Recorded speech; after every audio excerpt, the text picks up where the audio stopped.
Nous allons maintenant entamer les labs du module 4, la détection des incidents avec Security Information and Event Management (SIEM).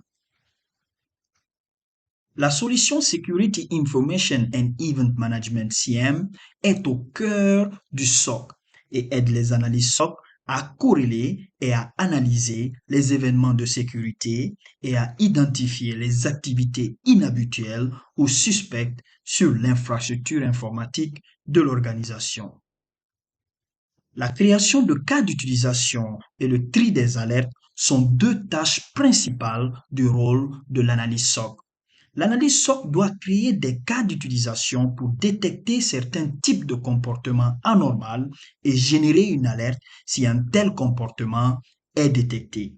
Ces alertes doivent ensuite passer par le processus de tri des alertes afin de déterminer et de confirmer les incidents.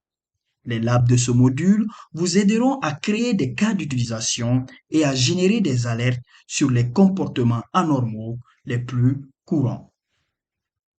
L'objectif des travaux pratiques de ce module est de vous apprendre à créer des cas d'utilisation et à générer des alertes sur diverses attaques au niveau de l'hôte, de l'application et du réseau. Pour réaliser le laboratoire, vous aurez besoin d'une machine virtuelle Windows Server 2022 avec Splunk Enterprise installée, d'une machine virtuelle Windows Server 2019 avec Splunk Forwarder installée et configurée, d'une machine virtuelle exécutant Windows 11 avec Splunk Forwarder installé et configuré, d'une machine virtuelle Parrot Security comme machine attaquante et d'un navigateur web avec accès à Internet. Nous allons maintenant entamer le Lab 1, la détection d'incidents au niveau de l'hôte, la création d'un cas d'utilisation Splunk pour la détection et la génération d'alertes sur les tentatives de force brute. Les événements de sécurité Windows constituent une source de données pour les événements liés aux tentatives de force brute sur le système Windows. Le nombre de tentatives de connexion échouées suivi d'une tentative de connexion réussie peut indiquer une tentative de force brute sur la machine cible.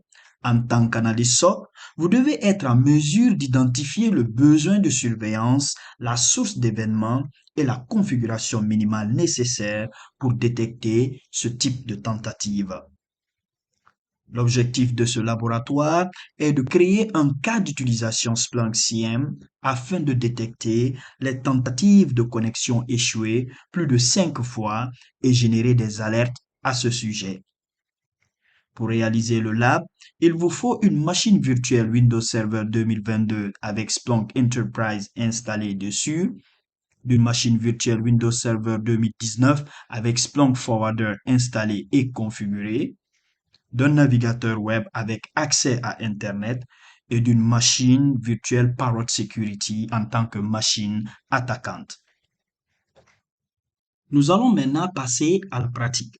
La première tâche qu'on aura à faire sera de créer une alerte en temps réel pour les utilisateurs dont les tentatives de connexion ont échoué plus de 5 fois. Tout d'abord, vous devez vous assurer que ces 3 machines sont allumées, à savoir CM1, Windows Server 2019 et Parrot Security. Maintenant, on va basculer sur la machine virtuelle CM1. On va se connecter à la machine.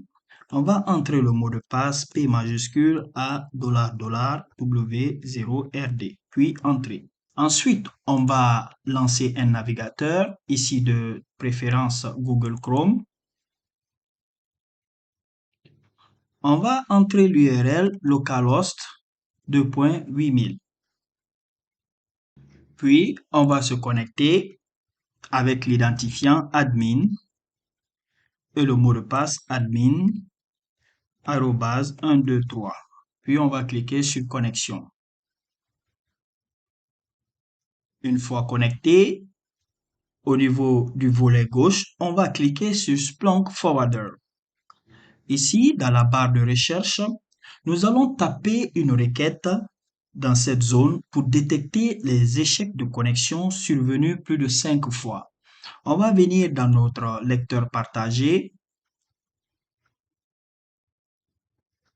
dans SOC Tools, dans module 3, config et ouvrir ce fichier avec Notepad++. Et tout à fait en bas, vous allez copier cette requête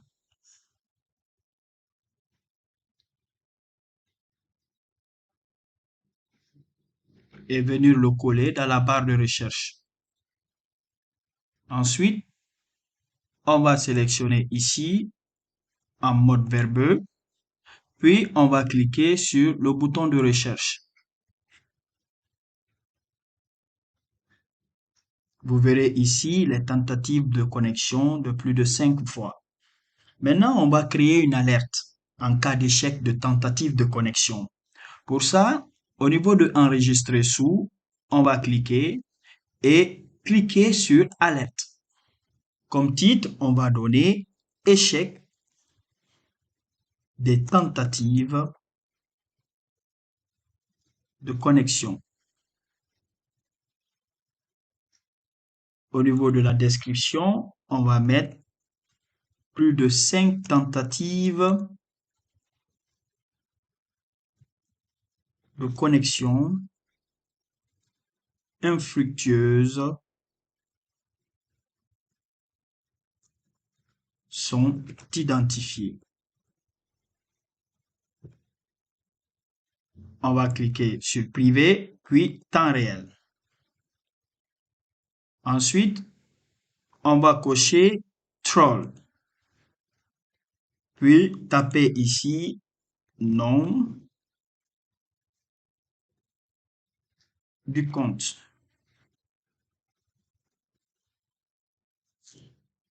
Dans la zone, supprimer les résultats contenant la valeur de champ.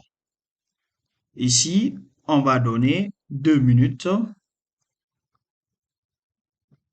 Puis, au niveau de déclenchement d'action, on va cliquer sur ajouter des actions, puis cliquer sur ajouter aux alertes déclenchées. Au niveau de la gravité, on va sélectionner élevé. Puis, on va cliquer sur enregistrer.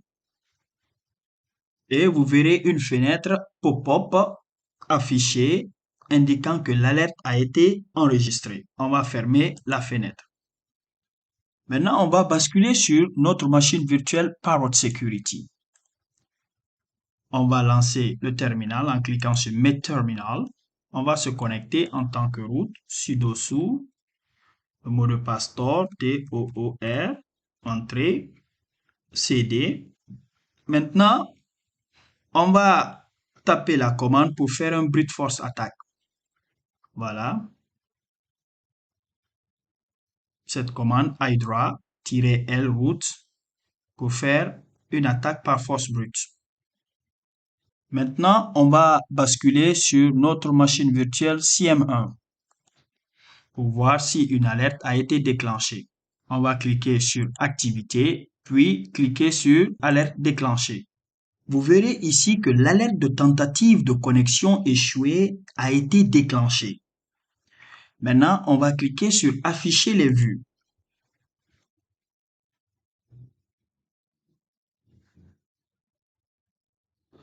Et vous verrez ici le résultat de la tentative de force brute avec le compte administrateur.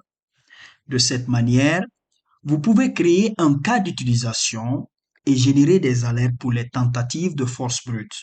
Après avoir reçu l'alerte, vous devez l'analyser et mener une investigation ou une enquête initiale pour confirmer et faire remonter l'incident.